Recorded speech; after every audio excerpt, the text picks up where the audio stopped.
ವಾಲ್ಮೀಕಿ ನಿಗಮದ ಮತ್ತೊಂದು ಬ್ರಹ್ಮಾಂಡ ಭ್ರಷ್ಟಾಚಾರದ ಸುದ್ದಿ ಇವತ್ತು ಏಷ್ಯಾನೆಟ್ ಸುವರ್ಣ ನ್ಯೂಸ್ನಲ್ಲಿ ಬೆಳಗ್ಗಿನಿಂದ ವಾಲ್ಮೀಕಿ ನಿಗಮದ ಈ ಭ್ರಷ್ಟಾಚಾರಕ್ಕೆ ಸಂಬಂಧಪಟ್ಟ ಹಾಗೆ ಸಾಕಷ್ಟು ಎಕ್ಸ್ಕ್ಲೂಸಿವ್ ಆದಂತ ಅಪ್ಡೇಟ್ಸ್ ಅನ್ನ ನೋಡಿದ್ವಿ.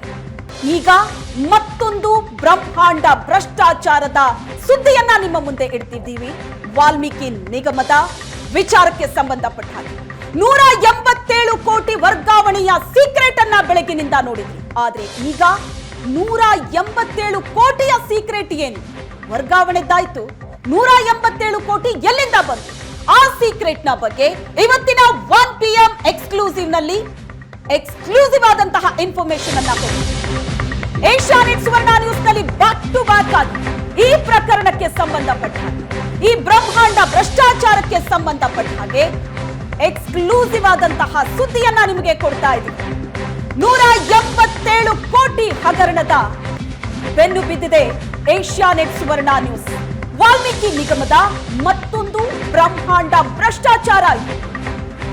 ಈ ಪ್ರಕರಣದಲ್ಲಿ ಏನೆಲ್ಲ ಆಯ್ತು ಅನ್ನೋದರ ಎಕ್ಸ್ಕ್ಲೂಸಿವ್ ಆದಂತ ಇನ್ಫಾರ್ಮೇಶನ್ ಅನ್ನ ಏಷ್ಯಾನೆಟ್ ಸುವರ್ಣ ನ್ಯೂಸ್ ನಲ್ಲಿ ನೀವು ನೋಡ್ತಾ ಇದ್ದೀರಿ. ಅಧಿಕಾರಿಗಳು ನುಂಗೋದಕ್ಕೆ ಮುಂದಾದಂತಹ 187 ಕೋಟಿ ಹಣ ಏನಿದೆ, ಎಲ್ಲಿಂದ ಬಂತದು? ಈ 187 ಕೋಟಿ ಏನಿದೆ, ಇದರ ವರ್ಗಾವಣೆ ಏನಾಯ್ತು, ಅದರ ಸೀಕ್ರೆಟ್ ಏನು ಅನ್ನೋದನ್ನ ಬೆಳಗಿನಿಂದ ನೋಡಿದ್ದೀನಿ. 187 ಕೋಟಿ ಅಕೌಂಟಿಗೆ ಬಂದು ಬಿದ್ದ ನಂತರ ಅದು ಎಲ್ಲೆಲ್ಲಿಗೆ ಹೋಯ್ತು, ಯಾರ್ಯಾರ ಕೈ ಸೇರ್ತು, ಭರ್ತಿ ಹಣ ಸೂಟ್ ಕೇಸ್ ನಲ್ಲಿ ತುಂಬಿ ಯಾರ್ಯಾರಿಗೆ ಹಂಚಿದ್ರು, ಅರೆಸ್ಟ್ ಮಾಡಿದಾಗ ಯಾರ್ಯಾರಿಂದ ಎಷ್ಟೆಷ್ಟು ಹಣವನ್ನ, ಕೋಟಿ ಹಣವನ್ನ ಸೀಸ್ ಮಾಡಿದ್ರು, ಯಾರ್ಯಾರ ಮನೆಯಲ್ಲಿ ಚೀಲಗಟ್ಲೆ ಹಣವನ್ನ ತುಂಬಿಟ್ಟಿದ್ರು, ಈ ಎಲ್ಲ ಇನ್ಫಾರ್ಮೇಶನ್ ನೋಡಿ. ಆದ್ರೆ MG ರೋಡ್ನ ಯೂನಿಯನ್ ಬ್ಯಾಂಕ್ನ ಆ ಅಕೌಂಟ್ ಇದೆಯಲ್ಲ, ಆ ಅಕೌಂಟೇ ಅಕ್ರಮ. ಅದು ಆ ಅಕೌಂಟಿಗೆ ಬಂದು ಬಿತ್ತಲ್ಲ 187 ಕೋಟಿ ಹಣ, ಎಲ್ಲಿಂದ ಬಂತ ಹಣ? ಅಧಿಕಾರಿಗಳು ನುಂಗೋದಕ್ಕೆ ಅಂತ ಪ್ಲಾನ್ ಮಾಡಿದ್ರಲ್ಲ 187 ಕೋಟಿ, ಆ ಹಣ ಎಲ್ಲಿಂದ ವರ್ಗಾವಣೆಯಾಯಿತು MG ರೋಡ್ ಬ್ರಾಂಚ್ಗೆ? ಹಾಗಾದ್ರೆ ಈ ಹಗರಣ ಯಾರ್ಯಾರನ್ನ ಸುತ್ತಕೊಳ್ಳುತ್ತೆ, ಯಾರ್ಯಾರ ಕುತ್ತಿಗೆಗೆ ಉರುಳು ಬಿಗಿಯಾಗುತ್ತೆ? ಒಂದೇ ಇಲಾಖೆಗೆ ನಿಲ್ಲೋದಿಲ್ವಾ ಈ ಹಗರಣದ ತನಿಖೆ? ವಾಲ್ಮೀಕಿ ಹಗರಣದ ತನಿಖೆ ಏನಿದೆ ಈಗ ವಾಲ್ಮೀಕಿ ನಿಗಮದ ಸುತ್ತಾ ಇತ್ತು. ಆದ್ರೆ ಇದು ಈ ಒಂದು ಇಲಾಖೆಗೆ ನಿಲ್ಲೋ ಲಕ್ಷಣಗಳು ಕಾಣಿಸ್ತಾ ಇದೆ. ತನಿಖೆ ಮುಂದುವರೆದಂತೆ ಒಂದೊಂದೇ ವಿಷಯಗಳು ಹೊರಗಡೆ ಬರ್ತಾ ಇದೆ. ಆ ವಿಷಯಗಳು ಶಾಕಿಂಗ್ ಆಗಿದೆ, ಜೊತೆಗೆ ಇನ್ನಷ್ಟು ಜನರಿಗೆ ಉರುಳಾಗೋ ಸಾಧ್ಯತೆ ಇದೆ. ಇದು ವಾಲ್ಮೀಕಿ ನಿಗಮದ ಮತ್ತೊಂದು ಬ್ರಹ್ಮಾಂಡ ಭ್ರಷ್ಟಾಚಾರ. ಬ್ಯಾಕ್ ಟು ಬ್ಯಾಕ್ ಆಗಿ ಇದರ ಬಗ್ಗೆ ಏಷ್ಯಾನೆಟ್ ಸುವರ್ಣ ನ್ಯೂಸ್ ನಲ್ಲಿ ಎಕ್ಸ್ಕ್ಲೂಸಿವ್ ಆದ ಇನ್ಫಾರ್ಮೇಶನ್ ಅನ್ನ ನೀಡ್ತಾ ಇದ್ದೀವಿ. ವಿತ್ ದಾಖಲೆ ನಿಮ್ಮ ಮುಂದೆ ಇಡ್ತಾ ಇದ್ದೀವಿ. ಪ್ರತಿಯೊಂದು ಇನ್ಫಾರ್ಮೇಶನ್ಗೂ ಕೂಡ ದಾಖಲೆಗಳನ್ನ ಇಟ್ಟು ಮಾತಾಡ್ತಾ ಇದ್ದೀವಿ. MG ರಸ್ತೆಯ ಬ್ರಾಂಚ್ಗೆ 187 ಕೋಟಿ ಹಣ ವರ್ಗಾವಣೆಯಾಗಿದೆ. ಇಂಥದೊಂದು ಅಕ್ರಮ ನಡೆಸೋದಕ್ಕೆ ಕಳೆದ ವರ್ಷದ ಅಂದ್ರೆ 2023ರ ಡಿಸೆಂಬರ್ ನಲ್ಲಿ ಪ್ಲಾನ್ ಆಗುತ್ತೆ. ಮುನ್ನುಡಿ ಬರೆದಿದ್ದೇ ಆಗ ಶಾಂಗ್ರಿಲಾ ಹೋಟೆಲ್ನಲ್ಲಿ ಮಾತುಕತೆ ಆಗತ್ತೆ. ಕೆಲ ಅಧಿಕಾರಿಗಳು ಇದಕ್ಕೆ ಒಪ್ಪೋದಿಲ್ಲ, ಆರಂಭದಲ್ಲಿ ಬೇಡ ಈ ವರ್ಗಾವಣೆ ಅಂತ ಸಚಿವರೇ ಹೇಳಿದ್ದಾರೆ. ಆಗ ಸಚಿವರಾಗಿದ್ರು ನಾಗೇಂದ್ರ. ಒತ್ತಡ ಹಾಕಲಾಗತ್ತೆ, ಆಮೇಲಂತೂ ಒಪ್ಕೋತಾರೆ. MD ಪದ್ಮನಾಭ್ ಕೂಡ ಇದಕ್ಕೆ ಆರಂಭದಲ್ಲಿ ಒಪ್ಪೋದಿಲ್ಲ, ಖಾತೆ ತೆರೆಯೋದಕ್ಕೆ. ಅದು ಆಗತ್ತೆ. ಎಲ್ಲವೂ ಕೂಡ ಡಿಸ್ಕಸ್ ಆಗಿದ್ದು, ಮುನ್ನುಡಿ ಬರೆದಿದ್ದು ಕಳೆದ ವರ್ಷದ ಅಂದ್ರೆ 2023ರ ಡಿಸೆಂಬರ್ನಲ್ಲಿ. ಅಲ್ಲಿಂದ ಶುರುವಾಗತ್ತೆ ಈ ಬ್ರಹ್ಮಾಂಡ ಭ್ರಷ್ಟಾಚಾರದ ಕಂಪ್ಲೀಟ್ ಪ್ಲಾನ್. ಮೀಟಿಂಗ್ ಆದ ನಂತರ MG ರೋಡ್ನ ಯೂನಿಯನ್ ಬ್ಯಾಂಕ್ ಅಲ್ಲಿ ಒಂದು ಅಕೌಂಟ್ ಓಪನ್ ಆಗುತ್ತೆ. ಆ ಅಕೌಂಟಿಗೆ 187 ಕೋಟಿ ರೂಪಾಯಿ ಬಂದು ಬೀಳುತ್ತೆ. ಅಲ್ಲಿಂದ ಹಣ ಹರಿದು ಹಂಚಿ ಹೋಗುತ್ತೆ. ಯಾರ್ಯಾರ ಬಾಯಿಗೆ ಎಷ್ಟೆಷ್ಟು ಲಕ್ಷ ಬಿತ್ತು, ಎಷ್ಟೆಷ್ಟು ಕೋಟಿ ಬಿತ್ತು ಅನ್ನೋ ಲೆಕ್ಕ ನಿಮ್ಮ ಮುಂದೆ ಇಟ್ಟಿದೆ ಏಷ್ಯಾನೆಟ್ ಸುವರ್ಣ ನ್ಯೂಸ್. ಈ ಹಗರಣದ ತನಿಖೆ ಒಂದೇ ಇಲಾಖೆಗೆ ನಿಲ್ಲೋ ಲಕ್ಷಣಗಳು ಕಾಣಿಸ್ತಾ ಇಲ್ಲ. ಒಂದು ಇಲಾಖೆಯನ್ನ ದಾಟಿ ಮುಂದೆ ನುಗ್ಗುತ್ತಾ ಇದೆ. ಇದು ವಾಲ್ಮೀಕಿ ನಿಗಮದಲ್ಲಿ ಆಗಿರುವಂತಹ ಬ್ರಹ್ಮಾಂಡ ಭ್ರಷ್ಟಾಚಾರ. ಯಾಕಾಗಿ ಈ ಹಣ ಇತ್ತು ನಿಗಮದಲ್ಲಿ? ಇಡೀ ಸಮುದಾಯದ ಅಭಿವೃದ್ಧಿಗೋಸ್ಕರ ಅಂತ. ಆದ್ರೆ ಈ ಹಣವನ್ನ ನುಂಗೋದ್ರ ಮೂಲಕ ಯಾರ್ಯಾರು ತಮ್ಮ ತಮ್ಮ ಅಭಿವೃದ್ಧಿಯನ್ನ ಮಾಡಿಕೊಂಡ್ರು? ಹಾಗಾದ್ರೆ ಈ ಹಣ 187 ಕೋಟಿ ಎಲ್ಲಿಂದ ವರ್ಗಾವಣೆಯಾಯಿತು? ನೇರವಾಗಿ ಹಣಕಾಸು ಇಲಾಖೆಯಿಂದಲೇ ಹಣ ವರ್ಗಾವಣೆ ಆಗಿದೆ. ಟ್ರೆಷರಿ ಹುಜೂರ್ 2 ಸರ್ಕಾರದ ಬೊಕ್ಕಸದಿಂದ ಹಣ ವರ್ಗಾವಣೆ ಆಗಿದೆ. ಯಾರ ಅಪ್ಪಣೆಯಿಂದ ಹಾಗಾದ್ರೆ ಅಕ್ರಮ ಖಾತೆಗೆ ಹಣ ವರ್ಗಾವಣೆ ಆಯಿತು? ಸಹಜ ಈ ಪ್ರಶ್ನೆ ಬರುತ್ತೆ. ಯಾರು ಒಪ್ಪಿಗೆ ಕೊಟ್ಟರು? 1-2 ಕೋಟಿನ ಹೋಗ್ಲಿ, ಸರ್ಕಾರದ ಬೊಕ್ಕಸದ ಮಟ್ಟಕ್ಕೆ 1-2 ಕೋಟಿನ ಇಲ್ಲ, 187 ಕೋಟಿ ಹಣ ಯಾರ ಅನುಮತಿಯಿಂದ ವರ್ಗಾವಣೆ ಆಯಿತು? ಹಾಗಾದ್ರೆ MG ರೋಡ್ನ ಯೂನಿಯನ್ ಬ್ಯಾಂಕ್ನ ಖಾತೆ ಸುಮಾರು 92 ಕೋಟಿ ಹಣ ಹಾಗಾದ್ರೆ ಯಾವ ಖಾತೆಗೆ ಹೋಯ್ತು?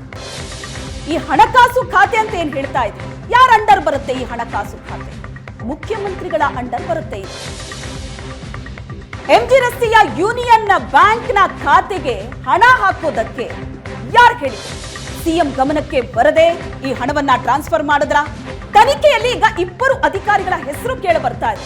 ಹಣಕಾಸು ಇಲಾಖೆಯ ತನಕ ಈ ಪ್ರಕರಣದ ತನಿಖೆ, ಈ ಹಗರಣದ ತನಿಖೆ ಬಂದು ನಿಲ್ಲುತ್ತಾ?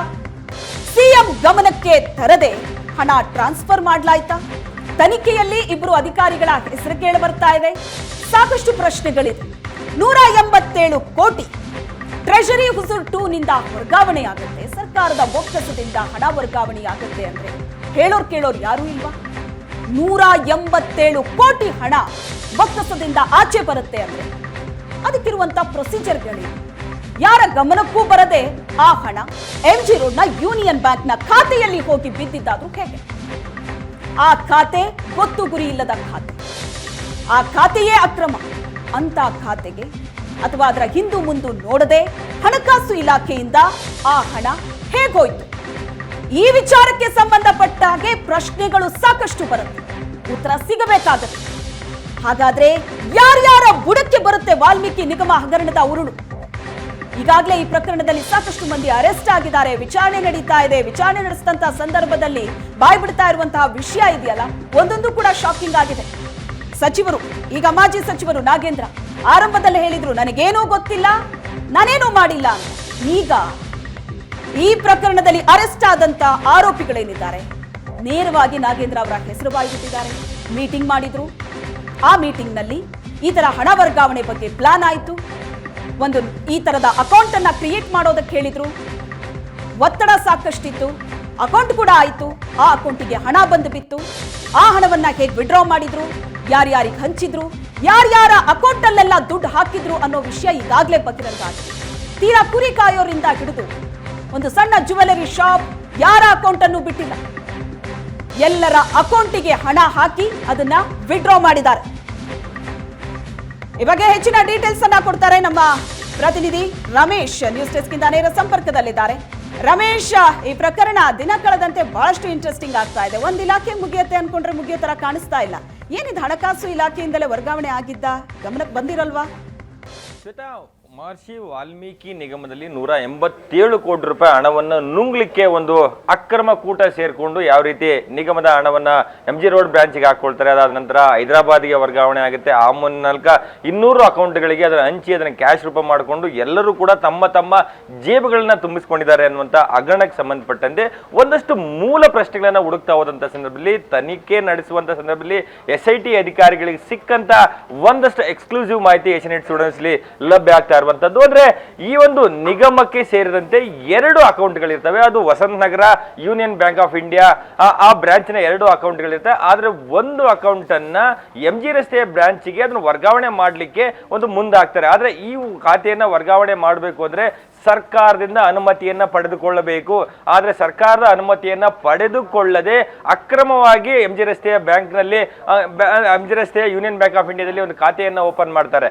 ಅದಾದ ನಂತರ ಆದ್ರೆ ಆ ಖಾತೆ ಓಪನ್ ಮಾಡಿದ್ದೇ ಅಕ್ರಮ.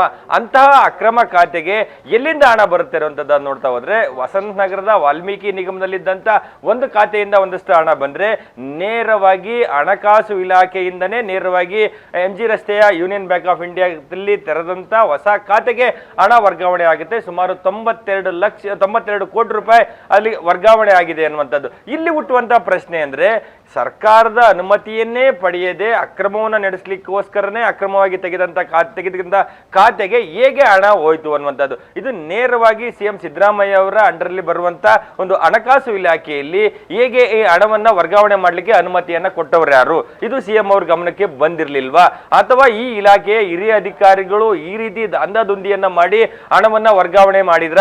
ಸೊ ಹಣ ವರ್ಗಾವಣೆ ಆಗುವ ಹೊತ್ತಿಗೆ ಅಂದ್ರೆ ಅಕೌಂಟ್ ಓಪನ್ ಆಗುವ ಹೊತ್ತಿಗೆ ಇದೊಂದು ದೊಡ್ಡ ಮಟ್ಟದ ಹಗರಣಕ್ಕಾಗಿಯೇ ಇದೆಲ್ಲವನ್ನೂ ಮಾಡ್ತಾ ಇದ್ದಾರೆ ಅನ್ನುವಂಥದ್ದು ಇದರಲ್ಲಿರುವಂತಹ ಎಲ್ರಿಗೂ ಕೂಡ ಗೊತ್ತಿತ್ತು. ಅಂದ್ರೆ ನಿಗಮದ MD ಆಗ್ಲಿ, ಸಚಿವರಾಗ್ಲಿ, ಈ ನಿಗಮದ ಅಧ್ಯಕ್ಷರಾಗ್ಲಿ, ಮತ್ತೆ ಬ್ಯಾಂಕ್ನ ಅಧಿಕಾರಿಗಳು, ನಿಗಮದ ಅಧಿಕಾರಿಗಳು, ಇವರೆಲ್ಲರಿಗೂ ಕೂಡ ಗೊತ್ತಿತ್ತು ಈ ಹಣ ಈ ಒಂದು ಖಾತೆ ಅಂದ್ರೆ MG ರಸ್ತೆ ಖಾತೆ, MG ರಸ್ತೆಯ union bank of India branch ನಲ್ಲಿ ಖಾತೆ ಓಪನ್ ಮಾಡ್ತಿರೋದ್ರಿಂದ ಅಕ್ರಮ ಮಾಡ್ಲಿಕ್ಕೋಸ್ಕರ. ಸೊ ಇಷ್ಟೆಲ್ಲ ಆದ ನಂತರವೂ ಕೂಡ ಹಣಕಾಸು ಇಲಾಖೆಯಿಂದ ಹಣ ಅಲ್ಲಿಗೆ ನೇರವಾಗಿ 92 ಕೋಟಿ ಹೋಗುತ್ತೆ ಅನ್ನುವಂಥದ್ದು. ಆದ್ರೆ ಇದ್ಯಾವುದೂ ಕೂಡ ಇವರ ಗಮನಕ್ಕೆ ಬಂದಿರಲಿಲ್ವಾ ಅನ್ನುವಂಥದ್ದು. ಸೊ ಈ ಅಂಶಗಳು SIT ಏನ್ ತನಿಖೆ ಮಾಡ್ತಾ ಇದೆ, ತನಿಖಾ ಅಂಶದಲ್ಲಿ ಕೇಸ್ ಡೈರಿಯಲ್ಲೇ ಉಲ್ಲೇಖ ಆದಂತ ವಿಚಾರಗಳು, ಈ ಒಂದು ದಾಖಲೆಗಳನ್ನ, ಈ ಒಂದು ಮಾಹಿತಿಯನ್ನ ಈಗಾಗಲೇ SIT ಅಧಿಕಾರಿಗಳು ಕೋರ್ಟ್ಗೂ ಕೂಡ ಕೊಟ್ಟಿದ್ದಾರೆ. ಸೊ ಇಷ್ಟೆಲ್ಲ ಆದ ನಂತರ ಕೇವಲ ಈಗ ಮಾಜಿ ಸಚಿವ ನಾಗೇಂದ್ರ ಅವರು ಮತ್ತೆ ಈ ನಿಗಮದ ಅಧ್ಯಕ್ಷರಾಗಿದ್ದಂತ ಬಸನಗೌಡ ದದ್ದಲ್ ಅಷ್ಟಕ್ಕೆ ಸೀಮಿತ ಅಲ್ಲ, ಇದು ಹಣಕಾಸು ಇಲಾಖೆವರೆಗೂ ಕೂಡ ಬರುತ್ತೆ. ಸೊ SIT ಅಧಿಕಾರಿಗಳು ಇನ್ನೂ ನಾಗೇಂದ್ರ ಅವ್ರನ್ನ ನೋಟಿಸ್ ಕೊಟ್ಟು ವಿಚಾರಣೆ ಕರೀಲಿಕ್ಕೆ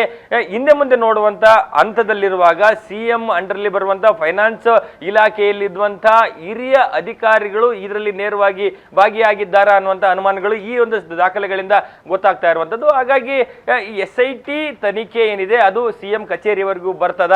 ಇಲ್ಲೇ ಒಂದ್ ಕಡೆ ಈ ರಾಜ್ಯ ಸರ್ಕಾರದ ಅಂಡರ್ಲಿ ಬರುವಂತಹ ಅಂದ್ರೆ ಈಗಿನ ಅಧಿಕಾರಿಗಳು, SIT ಅಧಿಕಾರಿಗಳು ಸಚಿವ ನಾಗೇಂದ್ರ ಅವರಿಗೆ ನೋಟಿಸ್ ಅನ್ನು ಕೊಡ್ಲಿಕ್ಕೆ ಹಿಂದೆ ಮುಂದೆ ನೋಡ್ತಾ ಇದ್ದಾರೆ. ಶಾಸಕ ಬಸನಗೌಡ ದದ್ದಲ್ ಅವರಿಗೆ ನೋಟಿಸ್ ಕೊಡ್ಲಿಕ್ಕೆ ಹಿಂದೆ ಮುಂದೆ ನೋಡ್ತಾರೆ. ಇಂತಹ ಸಂದರ್ಭದಲ್ಲಿ ಸಿಎಂ ಕಚೇರಿವರೆಗೂ ಒಂದು ತನಿಖೆ ಹೋಗುತ್ತಾ?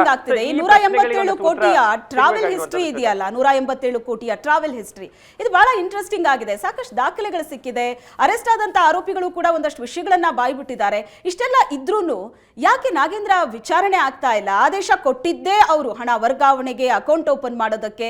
ಆದ್ರೆ ಆದೇಶ ಪಾಲಿಸಿದವರು ಅಂಧರಾಗಿದ್ದಾರೆ, ಆದೇಶ ಕೊಟ್ಟವರು ಆರಾಮಾಗಿದ್ದಾರೆ. ಕತೆ ಏನಿದ್ರದ್ದು? ಖಂಡಿತ ಶ್ವೇತಾ, ಅಂದ್ರೆ ಈ 187 ಕೋಟಿ ಹಣವನ್ನ ಅಕ್ರಮವಾಗಿ ತೆರೆದಿಂದ ಯೂನಿಯನ್ ಬ್ಯಾಂಕ್ ಆಫ್ ಇಂಡಿಯಾದ ಖಾತೆಗೆ 187 ಕೋಟಿ ಅಂದ್ರೆ ಹಣಕಾಸು ಇಲಾಖೆಯಿಂದ ಹೋಗುತ್ತೆ, ಮತ್ತೆ ವಸಂತ ನಗರದಲ್ಲಿದ್ದಂತ ನಿಗಮದ ಖಾತೆಯಿಂದ ಅಲ್ಲಿ ಹಣ ಹೋದ ನಂತರ ಆ ಹಣವನ್ನ ನೇರವಾಗಿ ಹೈದರಾಬಾದ್ನ ಬಂಜಾರಾ ಹಿಲ್ಸ್ ನಲ್ಲಿರುವಂತಹ ರತ್ನಾಕರ್ ಬ್ಯಾಂಕಿಗೆ ಸೇರಿದಂತ ಒಟ್ಟು 18 ನಕಲಿ ಖಾತೆಗಳಿಗೆ ಅದರಲ್ಲಿ 187 ಕೋಟಿಲಿ 94 ಕೋಟಿ 87 ಲಕ್ಷ ಹಣವನ್ನ ಟ್ರಾನ್ಸ್ಫರ್ ಮಾಡಲಾಗುತ್ತೆ.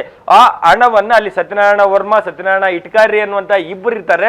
ಅದರಲ್ಲಿ ಫಸ್ಟ್ ಫೈನಾನ್ಸ್ ಕೋಆಪರೇಟಿವ್ ಸೊಸೈಟಿಯ ಅಧ್ಯಕ್ಷರಾಗಿದ್ದಂತ ಸತ್ಯನಾರಾಯಣ ಇಟ್ಕಾರಿ ಅನ್ನೋದವರು ಆ ಹಣವನ್ನ 200ಕ್ಕೂ ಹೆಚ್ಚು ಅಕೌಂಟ್ಗಳಿಗೆ ಬೇರೆ ಬೇರೆ ಅಂದ್ರೆ 50 ಲಕ್ಷ, 1 ಕೋಟಿ 70 ಲಕ್ಷ, ಹೀಗೆ ಅವ್ರಿಗೆ ಎಷ್ಟಾಗುತ್ತೋ ಅಷ್ಟು ಹಣವನ್ನ ಅವ್ರಿಗೆ ಗೊತ್ತಿರುವಂತಹ ಕೆಲವರು ಕುರಿಗಾಯಿಗಳಿದ್ದಾರೆ, ಕೆಲವರು ಏನೋ ಸಣ್ಣ ಪುಟ್ಟ ಚಿನ್ನದ ಅಂಗಡಿಯವರಿದ್ದಾರೆ, ಮದ್ಯದ ಅಂಗಡಿಯವರಿದ್ದಾರೆ, ಸಣ್ಣ ಪುಟ್ಟ ಕಂಪನಿಯವರಿದ್ದಾರೆ, ಸ್ನೇಹಿತರಿದ್ದಾರೆ. ಇಂತಹ 200ಕ್ಕೂ ಹೆಚ್ಚು ಜನರಿಗೆ ಆ ಹಣವನ್ನ ವರ್ಗಾವಣೆ ಮಾಡಿ ಅದನ್ನ ಕ್ಯಾಶ್ ರೂಪಕ್ಕೆ ಪಡ್ಕೊಳ್ತಾರೆ. ಕ್ಯಾಶ್ ರೂಪಕ್ಕೆ ಕೊಡುವಂತವರು 5-10% ಕಮಿಷನ್ ಇಟ್ಟುಕೊಂಡು ಹಣವನ್ನ ವಾಪಸ್ ಪಡ್ಕೊಳ್ತಾರೆ. ಅದಾದ ನಂತರ ಅಷ್ಟು ಲಿಕ್ವಿಡ್ ಕ್ಯಾಶ್ ಅನ್ನ ಬೆಂಗಳೂರಿಗೆ ತರಲಾಗುತ್ತೆ. ಬೆಂಗಳೂರಿಗೆ ತಂದಂತವನೇ ಸತ್ಯನಾರಾಯಣ ವರ್ಮಾ, ಅಕ್ಯೂಸ್ ನಂಬರ್ 13 ಇರುವಂತವನು.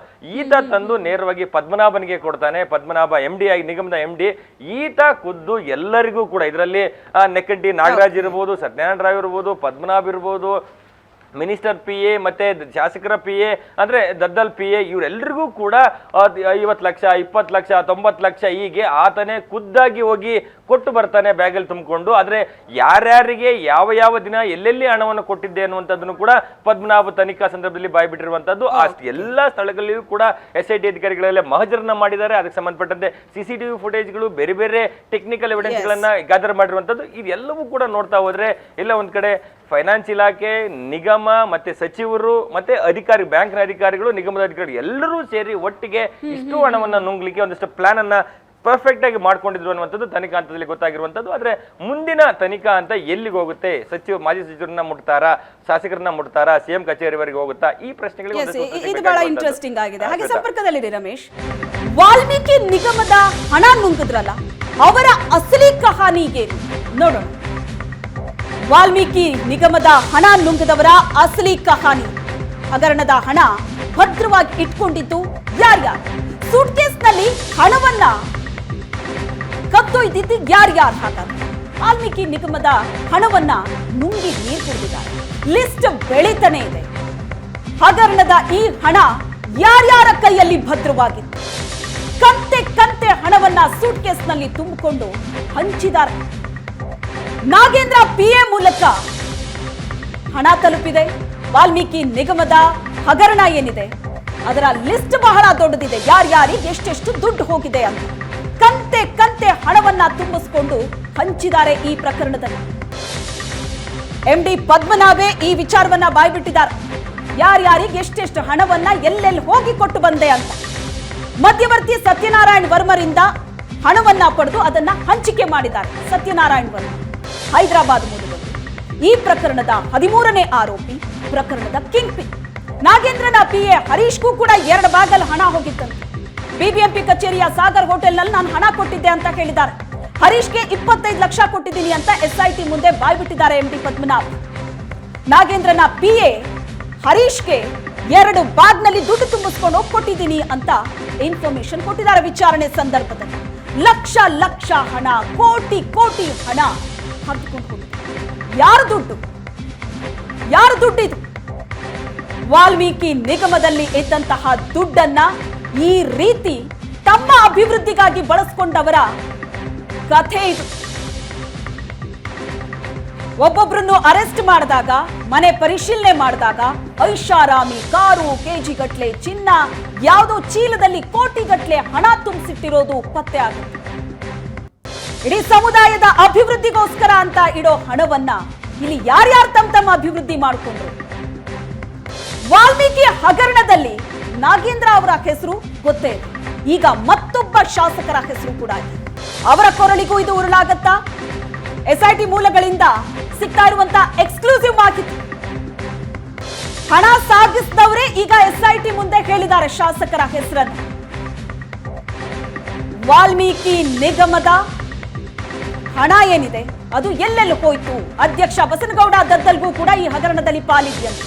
ದದ್ದಲ್ ಆಪ್ತ ಸಹಾಯಕ ಪಂಪಣ್ಣ ಅವರಿಗೆ ಹಣ ಕೊಟ್ಟಿದ್ದೀನಿ, 50 ಲಕ್ಷ ಹಣವನ್ನ ದದ್ದಲ್ ಪಿಎ ಪಡೆದಿದ್ದಾರೆ ಅನ್ನೋ ಮಾಹಿತಿ ಹಣ ಕೊಟ್ಟವರೇ ಹೇಳ್ತಾ ಇದ್ದಾರೆ. ಎಲ್ರಿಗೂ ಹಣ ಹಂಚೋದಕ್ಕೆ ತಂದು ಕೊಟ್ಟಿದ್ದೆ ಸತ್ಯನಾರಾಯಣ ವರ್ಮ. ಹಗರಣದ ಮಧ್ಯವರ್ತಿ ಈತ. ಕೋಟಿ ಕೋಟಿ ಹಣ ಹಂಚಿದ್ದಾರೆ. ಏಪ್ರಿಲ್ ಮೊದಲ ವಾರದಲ್ಲಿ 1,20,00,000 ಹಣವನ್ನ ಎಂಡಿ ಪದ್ಮನಾಭ್ ಪಡ್ಕೊಂಡಿರ್ತಾರೆ. ಎಂಡಿ ಪದ್ಮನಾಭ್ ಅರೆಸ್ಟ್ ಮಾಡಿದಾಗ ಕೋಟಿ ಕೋಟಿ ಹಣ ಜಪ್ತಿ ಮಾಡ್ತಾರೆ. ಎಂಡಿ ಪದ್ಮನಾಭ್ ಅವರ ಮಗನ ಸ್ನೇಹಿತನ ಮನೆಯಲ್ಲಿ ಒಂದು ಚೀಲದಲ್ಲಿ ಕೋಟಿ ಕೋಟಿ ಹಣ, 3 ಕೋಟಿಗೂ ಹೆಚ್ಚು ಹಣ ತುಂಬಿಸಿಟ್ಟಿದ್ರಂತೆ. ಅದನ್ನ ಸೀಸ್ ಮಾಡಿದ್ದಾರೆ. ಈಗ ಪಡೆದಿರೋದು ಜಸ್ಟ್ ಅರ್ಧದಷ್ಟು ಹಣ ಮಾತ್ರ ಅಂತ ಹೇಳ್ತಿದ್ದಾರೆ. ಪದ್ಮನಾಭ್ ಅವರು ಎಷ್ಟು ಹಣ ಇಸ್ಕೊಂಡ್ರು ಅದರ ಅರ್ಧದಷ್ಟು ಮಾತ್ರ ಜಪ್ತಿ ಮಾಡಿದೀವಿ ಅಂತ. ಇನ್ನು ಅರ್ಧ ಹಣ ಎಲ್ಲೆಲ್ಲಿದೆ ಹಾಗಾದ್ರೆ? ಇವಾಗ ಹೆಚ್ಚಿನ ಡೀಟೇಲ್ಸ್ ಅನ್ನ ಕೊಡ್ತಾರೆ ನಮ್ಮ ಪ್ರತಿನಿಧಿ ರಮೇಶ್ ಸಂಪರ್ಕದಲ್ಲಿದ್ದಾರೆ. ರಮೇಶ್, ಈ ಹಣದ ಮೂಲ ಹುಡುಕಬಹುದು, ಆದ್ರೆ ಈ ಹಣ ಒಟ್ಟಾರೆ ಯಾವ ಮೂಲೆ ಸೇರ್ತು ಅನ್ನೋದು ಹುಡುಕೋದು ಬಹಳ ಕಷ್ಟ ಅಂತ ಅನ್ಸುತ್ತೆ.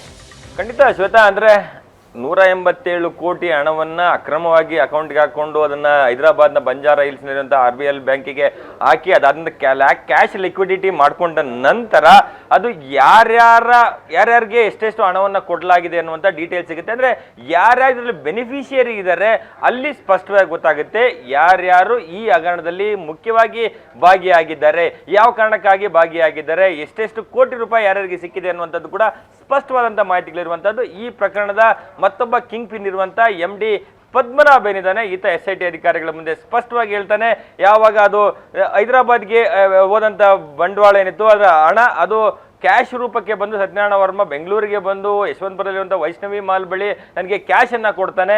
ಅದಾದ ನಂತರ ಅದನ್ನ ನಾಗೇಂದ್ರ ಅವರ PA ಹರೀಶ್ ಅವರಿಗೆ ತಗೊಂಡೋಗಿ ಕೊಟ್ಟು ಬಂದಿನಿ. BBMP ಕಚೇರಿ ಇರುವಂಥ ಒಂದು ಕಚೇರಿ ಬಳಿ ಇರುವಂಥ ಹೋಟೆಲ್ ಬಳಿ ಹೋಗಿ 2 ಬ್ಯಾಗಲ್ಲಿ ತುಂಬಿ ನಾಗೇಂದ್ರ PA ಕೊಟ್ಟಿದ್ದೀನಿ ಅನ್ನೋಂಥದ್ದು ವಿಚಾರ ಹೇಳ್ತಾನೆ. ಜೊತೆಗೆ ಏಪ್ರಿಲ್ 2ನೇ ವಾರದಲ್ಲಿ ಮತ್ತೆ ಸ್ಲಮ್ ಬೋರ್ಡ್ ಶೇಷಾದ್ರಿಪುರಂ ಬಳಿ ಇರುವಂಥ ಸ್ಲಮ್ ಬೋರ್ಡ್ ಬಳಿ ಬಸನಗೌಡ ದದ್ದಲ್ ಯಾರಂತ ನೋಡಿದ್ರೆ ಈ ನಿಗಮದ ಅಧ್ಯಕ್ಷರು. ಸೊ ಈ ಶಾಸಕರ PA ಪಂಪಣ್ಣ ಅನ್ನೋರಿಗೂ ಕೂಡ 50 ಲಕ್ಷ ರೂಪಾಯಿ ಹಣವನ್ನ ಕೊಟ್ಟಿದ್ದೀನಿ, ಮತ್ತೊಂದು ಸಾರಿ 5 ಲಕ್ಷ ಕೊಟ್ಟಿದ್ದೀನಿ ಅನ್ನುವಂಥ ವಿಚಾರವನ್ನು ಹೇಳ್ತಾನೆ. ಮತ್ತೆ ನೆಕ್ಕಂಟಿ ನಾಗರಾಜ್ ಅನ್ನುವಂಥದ್ದು ಏನಿದ್ದಾನೆ ಈತ ಕೂಡ ಪ್ರಮುಖವಾದಂಥ ವಿಚಾರ. ಇಷ್ಟೆಲ್ಲ ಹಗರಣಗಳು ಮಾಡುವಾಗ ಈತನೇ ಮುಂದೆ ನಿಂತು ಮಾಡಿಸಿದ್ದಾನೆ. ಅದು ಅಂದ್ರೆ ಸಚಿವರ ಪರವಾಗಿ ಅನ್ನುವಂಥದ್ದು. ಆತನಿಗೂ ಕೂಡ 90 ಲಕ್ಷ ಒಂದ್ಸರಿ ಕೊಡಲಾಗಿದೆ. ಜೊತೆಗೆ ಈ ಪದ್ಮನಾಭ ಕೂಡ ದೊಡ್ಡ ಮಟ್ಟದ ಹಣವನ್ನ ಇಟ್ಕೊಂಡಿದ್ದಾನೆ.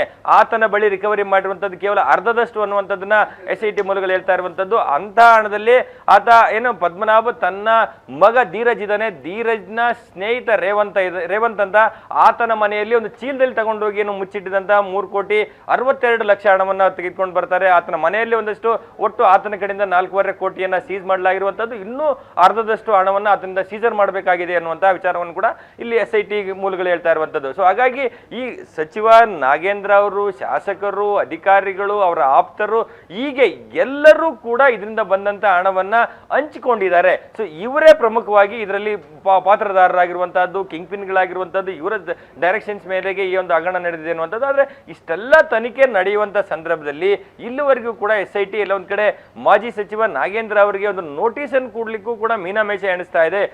ಶಾಸಕ ಈ ನಿಗಮದ ಅಧ್ಯಕ್ಷ ಆಗಿದ್ದಂತ ಶಾಸಕರಿಗೂ ಕೂಡ ಈವರೆಗೆ ಒಂದು ನೋಟಿಸ್ ಅನ್ನು ಕೊಡ್ಲಿಕ್ಕೆ ಮೀನಾಮೇಷ ಎಣಿಸ್ತಾ ಇರುವಂತದ್ದು ಕೂಡ ಒಂದಷ್ಟು ಅನುಮಾನಗಳಿಗೆ ಕಾರಣ ಆಗ್ತಾ ಇರುವಂತದ್ದು. ಸಾರ್ವಜನಿಕ ವಲಯದಲ್ಲಿ ಎಲ್ಲ ಒಂದ್ ಕಡೆ ಈ ಯಾವ ಪಕ್ಷದ ಸರ್ಕಾರ ಇದೆ ಆ ಪಕ್ಷದ ಶಾಸಕರನ್ನ ಎಲ್ಲಿ ಕರೀತಾರೆ, ಅವ್ರನ್ನ ಎಲ್ಲಿ ವಿಚಾರಣೆಗೆ ಒಳಪಡಿಸ್ತಾರೆ ಅನ್ನುವಂತ ಒಂದಷ್ಟು ಮಾತುಗಳೇ ಕೇಳಿ ಬರ್ತಾ ಇರುವಂತದ್ದು. ಆದ್ರೆ ಮತ್ತೊಂದ್ ಕಡೆ CBI ತನಿಖೆಯನ್ನ ಮಾಡ್ತಾ ಇದೆ.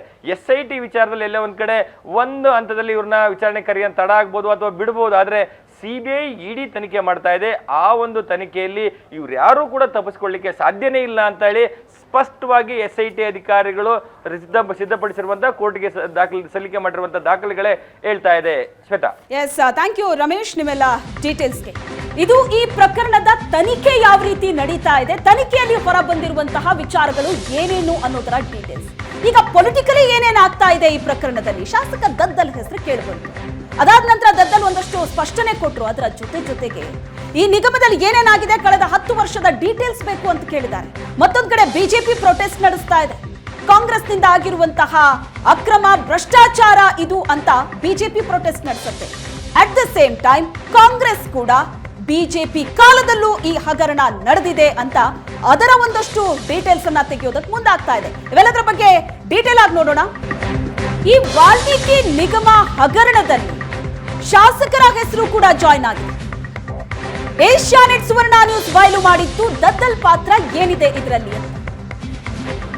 ಬಂಧಿತ ಆರೋಪಿಗಳು ಹೇಳಿರೋ ಪ್ರಕಾರ ದದ್ದಲ್ PA ಪಂಪಣ್ಣ ಅವರು ಬಂದು ದುಡ್ಡು ಇಸ್ಕೊಂಡಿದ್ದಾರೆ 50 ಲಕ್ಷ ಅಂತ. ಇದರ ಬಗ್ಗೆ ಬಸನಗೌಡ ದದ್ದಲ್ ಪ್ರತಿಕ್ರಿಯೆ ಕೊಟ್ಟಿದ್ದಾರೆ. ಪದ್ಮನಾಭ್ ಹೇಳಿದ ಹೆಸರಿನ ಯಾವ PA ಕೂಡ ನನಗಿಲ್ಲ. ಪಂಪಣ್ಣ ಹೆಸರವ್ರು ನನಗೆ ಗೊತ್ತಿದ್ದಾರೆ ಕೆಲವೊಂದಷ್ಟು ಜನ, ಆದ್ರೆ ನನ್ನ PA ಪಂಪಣ್ಣ ಅಲ್ಲ. ಪಂಪಣ್ಣ ಅಂತ ಬಹಳ ಮಂದಿ ಪರಿಚಯದವರಿದ್ದಾರೆ. ಅವ್ರು ಯಾವ ವ್ಯಕ್ತಿ ಬಗ್ಗೆ ಹೇಳ್ತಾ ಇದ್ದಾರೋ ನಮಗೆ ಗೊತ್ತಿಲ್ಲ. ಒಂದ್ ವೇಳೆ ಹಾಗಾಗಿದ್ರೆ ಅದರ ಬಗ್ಗೆ ತನಿಖೆ ಆಗಲಿ. ಇದು ದದ್ದಲ್ ಅವ್ರು ಹೇಳಿರೋ ಮಾತು. ಏನ್ ಹೇಳಿದ್ದಾರೆ ಬನ್ನಿ. ಅದಕ್ಕೆ ನಮಗಿರೋಂಥ ಆಪ್ತ ಸಹಾಯಕರುಗಳು ಅಧಿಕೃತವಾಗಿ PS ನಮ್ಮ PS ಅವರು ಸುನೀಲ್ ಅವರು ಅಂತಿದ್ದಾರೆ ಮತ್ತು ಆಪ್ತ ಸಹಾಯಕರು ನಮ್ಮ ಸಂತೋಷ್ ಹಿರೇಮಠ ಇದ್ದಾರೆ. ಪಂಪಣ್ಣವರು ಅಂತೇಳಿ ನಮಗೆ PAಗಳು ಯಾರು ಇಲ್ಲ. ಮತ್ತು ನಮಗೆ ಪರಿಚಯದವರು ಇದ್ದಾರೆ, ಪಂಪಣ್ಣಂಬೋರು ಇರ್ತಾರೆ, ಭಾಳ ಮಂದಿ ಪರಿಚಯ ಇದ್ದಾರೆ. ಆದರೆ ಈಗ ಯಾರಂತ ನನಗೆ ಈಗ ಹೇಳ್ತಿರುವಂಥದ್ದು ಅವರು ನನಗೆ ಯಾರು ಅಧಿಕೃತ PA ಅಲ್ಲ. ಹಾಗಾಗಿ ಕೊಟ್ಟಿರುವಂಥ ಹೇಳಿಕೆಗಳನ್ನು ಅವ್ರು ಏನು ಹೇಳಿದ್ದಾರೆ, ಕೊಟ್ಟಿದ್ದೀವಿ ಅವು ಕೊಟ್ಟಿದ್ದೀವಿ ಅಂತ, ಖಂಡಿತವಾಗಿ ಅದೇನಾದರೂ ಅವ್ರ ಹತ್ರ ಕೊಟ್ಟಿರೋದು, ಅವರು ಏನು ನಮ್ಮ ಹೆಸರುಗಳನ್ನು ಮಿಸ್ಯೂಸ್ ಮಾಡಿ ಯಾರಾದರೂ ನಮ್ಮ ಹೆಸರುಗಳನ್ನು ಹೇಳಿ ಇಸ್ಕೊಂಡಿದ್ದಾರೆ, ಅದು ಖಂಡಿತವಾಗಿ ಅದು ಏನಂಬುದು ಸತ್ಯವನ್ನು SIT ಮುಂದೆ ಒಪ್ಕೊಂಡು ಮತ್ತು ಅವರು ಕೂಡ ನೋಟಿಸ್ಗಳು ಕೊಟ್ಟು ವಿಚಾರಣೆ ಮಾಡಿದಾಗ ಅದು ಸತ್ಯ ಹೊರಗೆ ಬರ್ತದೆ. ಇದು ದದ್ದಣ್ಣ ಅವರು ಹೇಳ್ತಾ ಇರುವಂತಹ ಮಾತಿದು. ಇಷ್ಟಕ್ಕೆ ಕಾಂಗ್ರೆಸ್ ಸುಮ್ಮನಾಗತ್ತಾ? ಕಾಂಗ್ರೆಸ್ನ ಒಬ್ಬ ಶಾಸಕರ ಹೆಸರು ಬಂತು, ಮತ್ತೊಬ್ಬ ಸಚಿವರ ತಲೆದಂಡ ಆಯಿತು, ಒಂದ್ ಕಡೆ ಬಿಜೆಪಿ ಪ್ರೊಟೆಸ್ಟ್ ಮಾಡ್ತಾ ಇದೆ ಕಾಂಗ್ರೆಸ್ ವಿರುದ್ಧ. ಇಷ್ಟೆಲ್ಲ ಆದ ನಂತರವೂ ಕಾಂಗ್ರೆಸ್ ಸೈಲೆಂಟ್ ಆಗಿರುತ್ತಾ? ಇಲ್ಲ.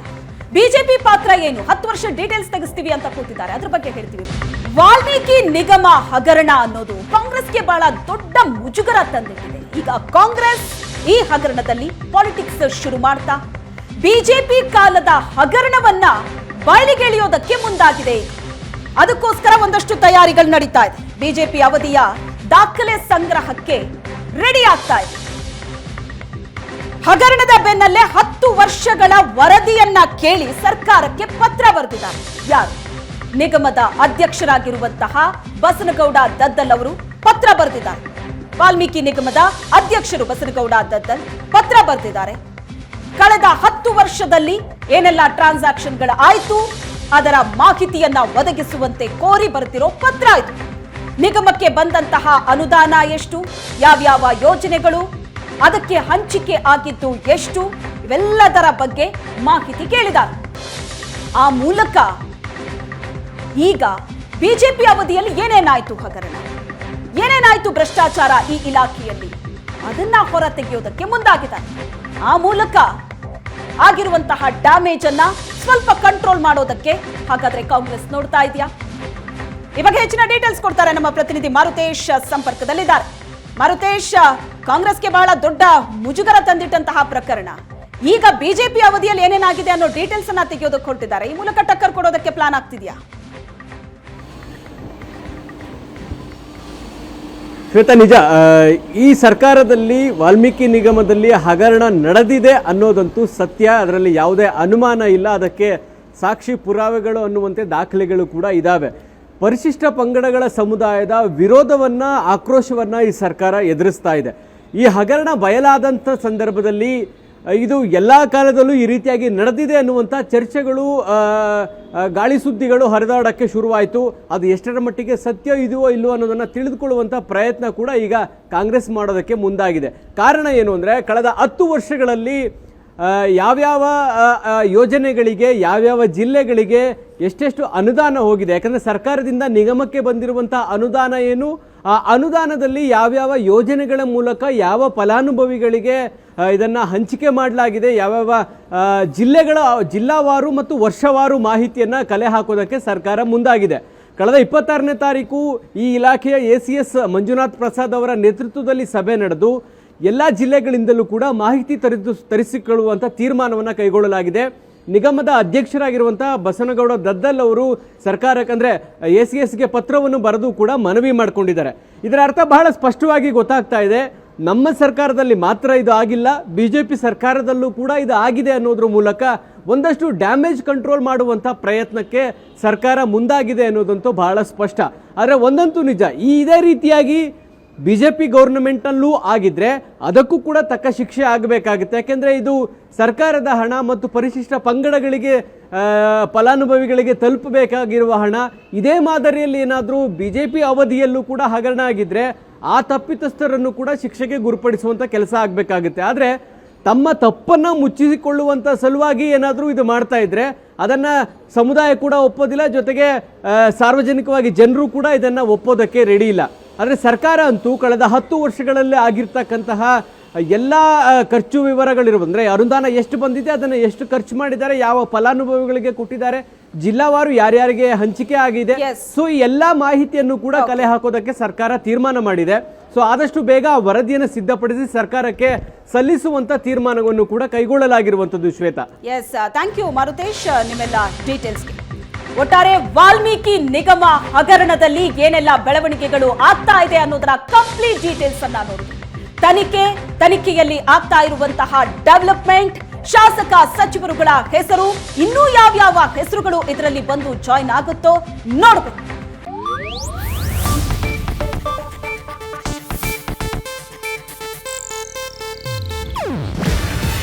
ಇದು ಏಷ್ಯಾನೆಟ್ ನ್ಯೂಸ್ ನೆಟ್ವರ್ಕ್ ಪ್ರಸ್ತುತಿ. ನೀವು ನೋಡ್ತಿದ್ದೀರಾ ಏಷ್ಯಾನೆಟ್ ಸುವರ್ಣ ನ್ಯೂಸ್.